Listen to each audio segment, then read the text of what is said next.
के विकास के लिए काम कर रहे हैं।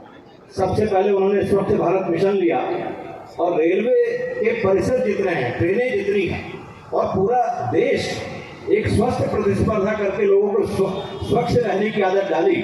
और ऐसा काम अगर किसी ने किया है तो भारत के यशस्वी प्रधानमंत्री नरेंद्र मोदी जी ने किया है।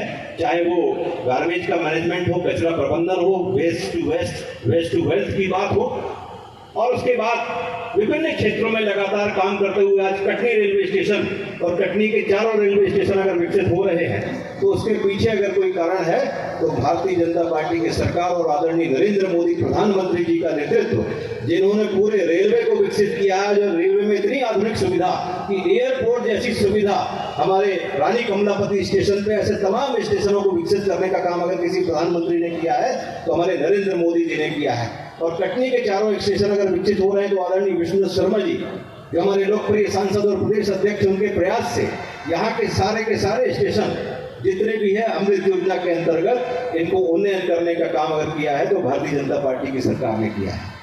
और आज ये जन औषधि केंद्र उद्घाटन किया जा रहा है। मैं आपको बताना चाहता हूँ कि 17 तारीख को माननीय प्रधानमंत्री जी का जन्मदिन था और उस दिन पूरे मध्य प्रदेश के जितने जिला शासकीय चिकित्सालय हैं उनमें रेड क्रॉस समिति के सहयोग से एक साथ 52 जिलों में जन औषधि केंद्र की शुरुआत मध्य प्रदेश में की गई 17 सितंबर को।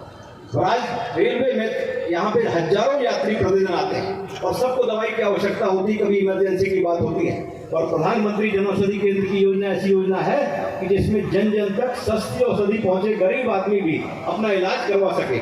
और इसमें जितनी भी दवाइयाँ आ रही हैं वो सारी दवाइयाँ गुणवत्तापूर्ण है। अगर किसी भी लैब में टेस्टिंग की जाए तो इन दवाइयों की गुणवत्ता में कोई कमी नहीं है, लेकिन कीमत 20% से लेकर के 70-80% तक कम कीमत पर गरीब आदमी को दवाई देने का काम आदरणीय नरेंद्र मोदी जी कर रहे हैं। हम सब के लिए गौरव की बात है कि आज अगर मध्य प्रदेश के चुनिंदा स्टेशनों में हो रहा है तो उसमें हमारा कटनी का जो रेलवे स्टेशन है उसको चुना गया। तो इसके लिए मैं रेल मंत्रालय को, माननीय विष्णु शर्मा जी सांसद जी को और माननीय प्रधानमंत्री जी को कटनी की जनता की तरफ से हृदय से आभार व्यक्त करता हूं कि कटनी शहर में एक सुविधा हुई जिसमें रेल से आने जाने वाले यात्रियों को तो सुविधा होगी ही होगी, उसके अलावा आसपास के क्षेत्रों से जो लोग रेलवे स्टेशन की तरफ आते हैं तो उनको इस सस्ती दवाइयों के माध्यम से सबको निरोग रहने का जो काम माननीय प्रधानमंत्री जी कर रहे हैं उसमें कटनी के लोग भी लाभान्वित होंगे।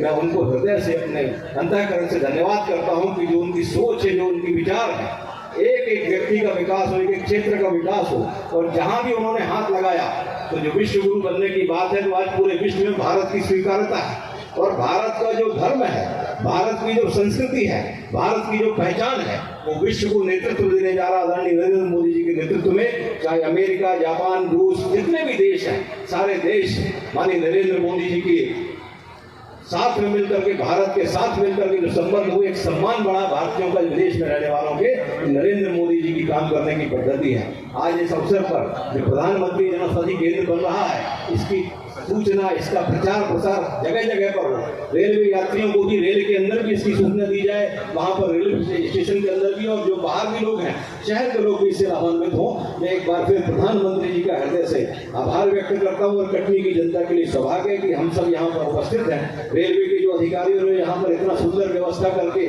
माननीय प्रधानमंत्री जी को सुनने का अवसर दिया और इस कार्यक्रम को आयोजित किया, मैं सारे रेल मंडल के सारे अधिकारियों का धन्यवाद करता हूँ। और आपने हमें सबको यहाँ पर शामिल किया तो निश्चित रूप से योजना सफल होगी। बहुत बहुत धन्यवाद। वंदे मातरम।